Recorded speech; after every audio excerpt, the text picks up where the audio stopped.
নমস্কার বন্ধুরা, চলে এসেছি নতুন একটা ভিডিও নিয়ে।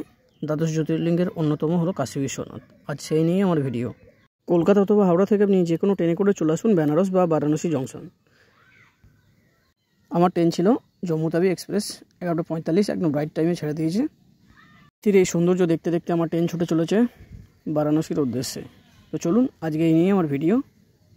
অবশ্যই ভিডিওটি সম্পূর্ণ দেখবেন। কলকাতা থেকে যা টাইম লাগবে মাত্র 16 থেকে 17 ঘন্টা।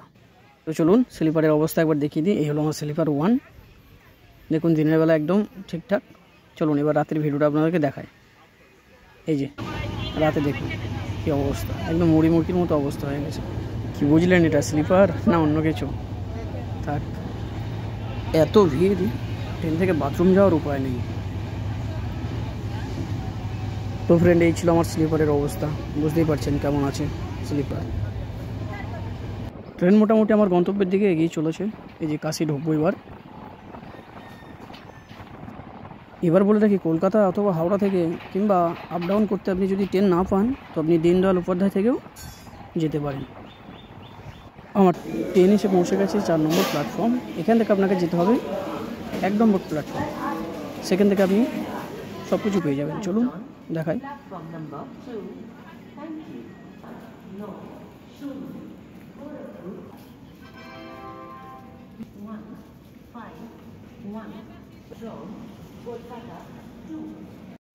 একদম মাঝরাতে চলে এসেছি বেনারস জংশন।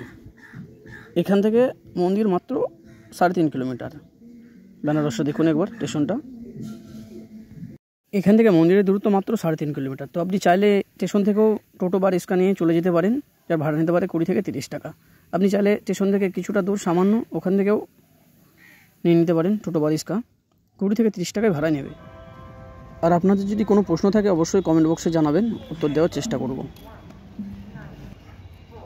এবার মোটামুটি আমরা টোটো নিয়ে নেব। টোটো করে চলে যাব মন্দির বা গোধলিয়া চক। এই যে চলেছি গোধলিয়া চক, সঙ্গে থাকুন। এটি হলো গোধলিয়া চক। এখান থেকে আপনি হোটেল নিয়ে নেবেন। এখান থেকে হোটেল নিলে আপনার মন্দির খুব একটা বেশি দূর লাগবে না। তো আপনি পারলে এখান থেকে নেবেন। এখান থেকে ঘাটগুলোর দূরত্ব খুব একটা বেশি নয়, তো আপনি পারলে এখান থেকেই নেবেন। এবার আপনি আপনার বাজেটের মধ্যে একটা হোটেল নিয়ে নেন। হোটেল অথবা ধর্মশালা অথবা ডোরমেট্রিক, আপনার যেটা ইচ্ছে সেটাই নিতে পারেন। হোটেলের দাম মোটামুটি এসি রুম আপনি 1000 টাকার মধ্যে পেয়ে যাবেন, নন এসি ওর নিচে 600, 700, 800-র মধ্যে পেয়ে যাবেন। অথবা ডোরমেট্রিকও নিতে পারেন 550-র মধ্যে। ধর্মশালা গেলে আরও কম পাবেন। তো আপনার যেটা ইচ্ছে সেটাই নেবেন। আর আগে করে বুক করার কোনো প্রয়োজনই নেই, যা বুঝলাম। আর এই রেটটা সবসময় ফিক্স থাকে না, ফেস্টিভ্যালের সময় একটু বেশি কম হয়।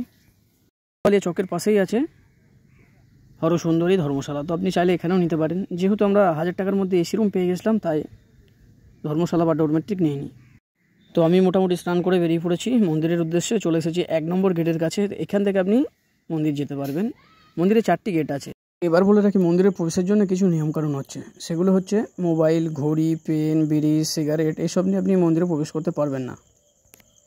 তো সেগুলি অবশ্যই পাশের দোকানে, যেখানে আপনি প্রসাদ নেবেন সেখানে লকার আছে, সেখানে জমা করে মন্দিরে প্রবেশ করবেন। আপনি যদি সাধারণভাবে মন্দির দর্শন অথবা জল ঢালেন তাহলে কোনো পয়সাই লাগবে না। আর যদি আপনি মনে করেন বাবা কাশী বিশ্বনাথকে স্পর্শ করবেন, অভিষেক করবেন, তার জন্য আপনাকে আগের দিন টিকিট কেটে নিতে হবে। টিকিটের মূল্য মাত্র 300 টাকা। তো আপনি 4টে থেকে 5টার মধ্যে ওই সময় ভোর যেতে হবে। ওই সময় আপনি স্পর্শ করে অভিষেক করতে পারবেন। কাশী বিশ্বনাথে 3 বার আরতি হয়, সকাল, দুপুর এবং রাত্রি 10টায়। তো অবশ্যই আপনার যদি ইচ্ছা থাকে দেখে নেবেন।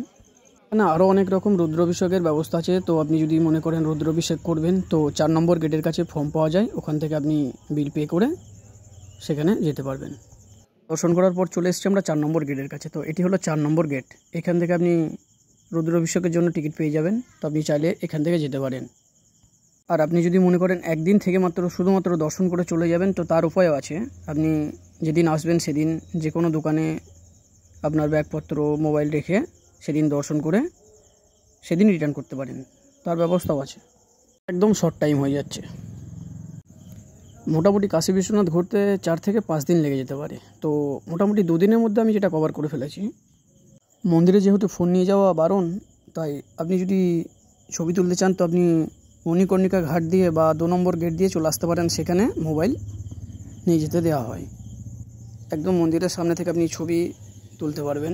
তো এই হচ্ছে 2 নম্বর গেট। এখান থেকে আপনি মন্দিরের চূড়া, কিছু সামনের গেট থেকে ছবি তুলতে পারবেন। মন্দিরের সামনে না হলেও কিছুটা আগে থাকতেই আপনি আপনার ইচ্ছে মতো কিছু ছবি তুলতে পারবেন। এই পর্যন্ত আপনার ফোন অ্যালাউ আছে, এর বেশি দূর আপনি যেতে পারবেন না। এবার মন্দিরের সাথে সাথে আপনাদেরকে নতুন যে করিডোর হয়েছে সেটাকেও আপনাকে ঘুরে দেখাই, আর তার সাথে থাকবে গঙ্গা আরতি, মণিকর্ণিকা ঘাট। তো অবশ্যই দেখতে থাকুন। এই হলো নতুন করিডোর। এখানে আছে ভারত মাতার মন্দির, গঙ্গার ঘাট, আরও অনেক কিছু দেখার মতো আছে। আপনি চাইলে সেগুলোও দেখে নিতে পারেন। 1 নম্বর গেট দিয়ে আপনি প্রবেশ করে চলে যেতে পারবেন মা অন্নপূর্ণার মন্দির। সেখানে খাওয়া দাওয়া একদম বিনামূল্যে, চিকিৎসাও বিনামূল্যে। তো আপনি চাইলে সেখানেও যেতে পারেন। সকাল 7টা থেকে রাত 10টা পর্যন্ত খাওয়া দাওয়া বিনামূল্যে দেওয়া হয়। আপনি যদি কোনো কারণে অসুস্থ হয়ে পড়েন তার ব্যবস্থাও আছে, ওখানে চিকিৎসা একদম ফ্রি। এই 2 নম্বর করিডোরের পাশেই রয়েছে মণিকর্ণিকা ঘাট, সেটিও আপনাকে দেখাবো।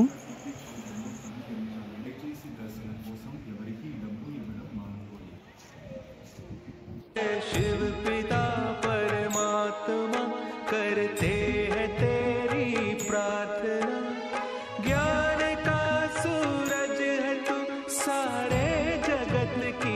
কপিরাইট পড়ে যেতে পারে, তাই বেশি দূর গানটা দিলাম না। এই যে নতুন করিডোরের রাস্তা। এটি হলো মেন কাশী বিশ্বনাথ মন্দির। ওই যে চূড়াটি দেখছেন সম্পূর্ণ সোনা দিয়ে বাঁধানো চূড়াটি।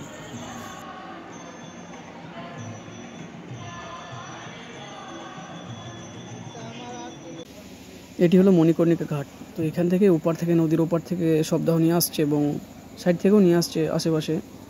যেহেতু বর্ষাকাল তাই মোটামুটি অনেক মন্দির নিচেরগুলো ডুবে গেছিলো। দেখতেই পাচ্ছেন বেশিরভাগ মন্দিরই জলের নিচেই ছিল।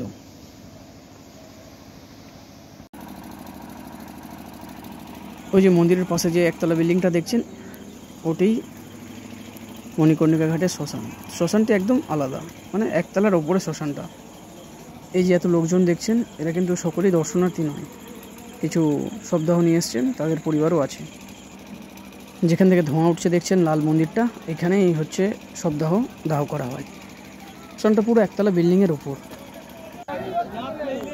এই সেই মণিকর্ণিকা ঘাট যেখানে সমস্ত মৃতদেহ পঞ্চতত্ত্বে বিলীন হয়ে যায়।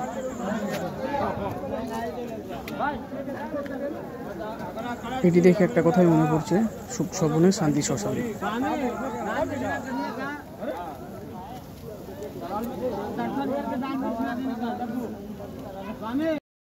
এই মণিকর্ণিকা ঘাট দর্শনের পর আমরা বেরিয়ে পড়েছি কালভৈরব মন্দির দর্শনে, কারণ কালভৈরব মন্দির দর্শন না করলে কাশী বিশ্বনাথ সম্পূর্ণ হয় না। আর অলিতে গলিতে রয়েছে এরকম কারুকার্য, চিত্রকলা। আর কাশী বিশ্বনাথ থেকে কালভৈরব মন্দিরের দূরত্ব মাত্র 1.5 থেকে 2 কিলোমিটার। টোটো না নিয়ে পায়ে হেঁটে চলে এসেছি কালভৈরব মন্দিরের কাছে। এখানেও আশেপাশে অনেক দোকান আছে, আপনি সেখান থেকে কিছু নিয়ে নিতে পারেন প্রসাদ। এখানে খুব একটা ভিড় হয় না, আপনি আধ ঘন্টা 1 ঘন্টার মধ্যে আপনার দর্শন হয়ে যাবে। মন্দিরের পাশেই ছিল এক ভদ্রমহিলা একটি সাপ নিয়ে, দেখুন কীভাবে সাপটি নিয়ে বসে আছে।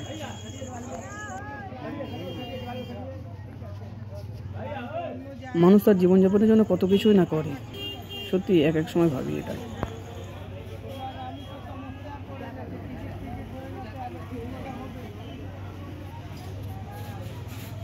ঘণ্টাখানিক লাইনে থাকার পর আমরা কালভৈরব মন্দিরের গর্ভগৃহে পৌঁছে গেছি। তো এটি হলো কালভৈরব মন্দির। দেখুন এই কালভৈরবকে কাশী বিশ্বনাথের রক্ষক মনে করা হয়। ওই যে সামনে যে গেটটি দেখছেন এটি হলো কালভৈরব মন্দিরের গেট।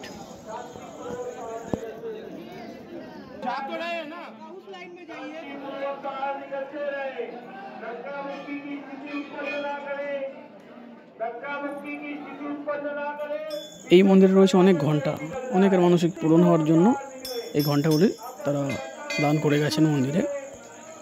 কালভৈরব দর্শনের পর আমরা বেরিয়ে পড়েছি ফুলের মার্কেটে। চলুন আপনাদেরকে ঘুরে দেখাই একটু ফুলের মার্কেটটা।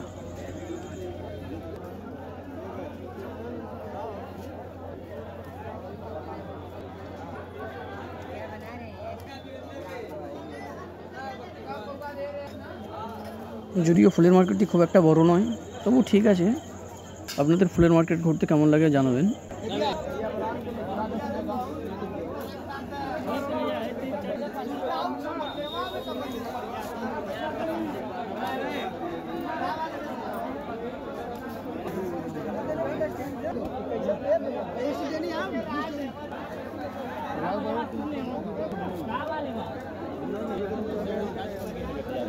এরপর সন্ধে হতে বাজার ঘুরতে ঘুরতে আমরা বেরিয়ে পড়েছি গঙ্গা আরতি দেখার জন্য, দশমের ঘাট। তো চলুন বাজার ঘুরতে ঘুরতে আপনাকে নিয়ে চলি গঙ্গার ঘাটে আরতি দেখার জন্য।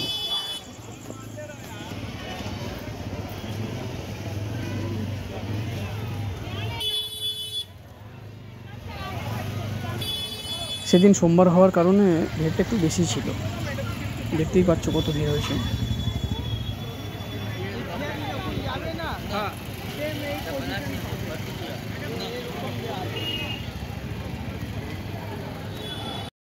ঘাটের পাশেই পেয়ে গেছে একটি ছোট্ট দোকান, যেটি দেখে আপনার ছোটোবেলাকার স্মৃতি ফিরে আসবে, বাচপন কি ইয়াদ।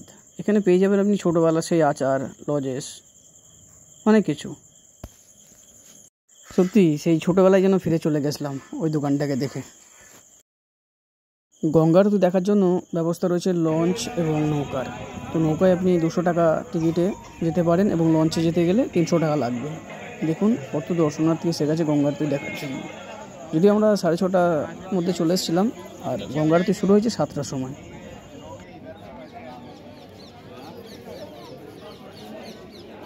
ওই ছোট্ট মন্দিরে রয়েছে মা গঙ্গার একটি মূর্তি, হর হর গঙ্গে। শত শত দর্শনার্থী বসে আছে গঙ্গা আরতি দেখার জন্য। আমরা অপেক্ষায় আছি কখন শুরু হবে। দেখুন কিছুক্ষণের মধ্যে গঙ্গা আরতি শুরু হয়ে গেছে। ওই যে ছাদের উপরে দেখছেন, ওখান থেকে গঙ্গা আরতি হচ্ছে।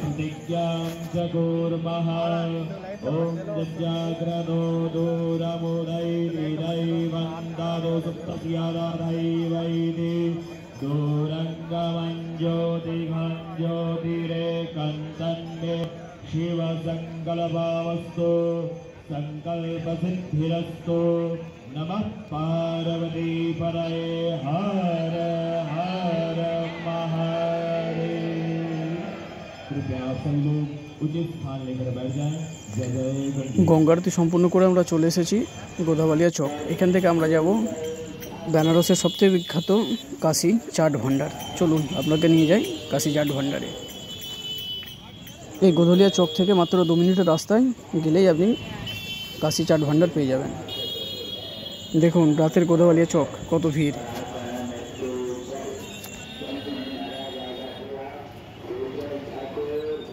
আর এই গোদাবালিয়া চকের ওপরই একটি স্তম্ভের ওপর দাঁড়িয়ে আছে নন্দী মহারাজ, যার মুখ আছে কাশী বিশ্বনাথের দিকে।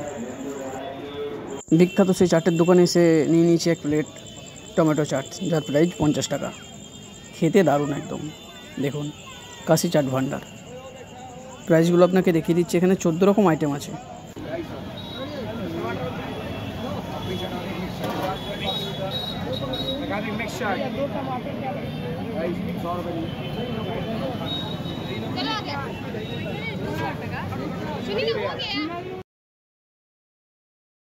অবশ্যই একবার টেস্ট করে দেখে নেবেন। আর একটা জিনিস তো বলতেই ভুলে গেছি, কাশী এসেছি আর বেনারসের পান খাবো না তাই কখনো হয়? এই যে এসে গেছি পানের দোকান, দেখুন আইটেমগুলো।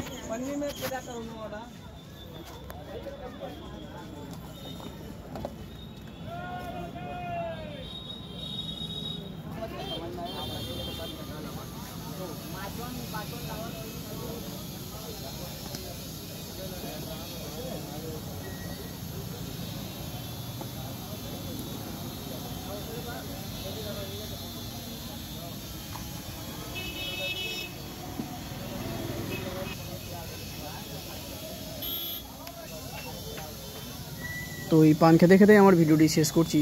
আর আপনাদের কোনো কোশ্চেন থাকলে অবশ্যই জানাবেন। ধন্যবাদ। হর হর মহাদেব।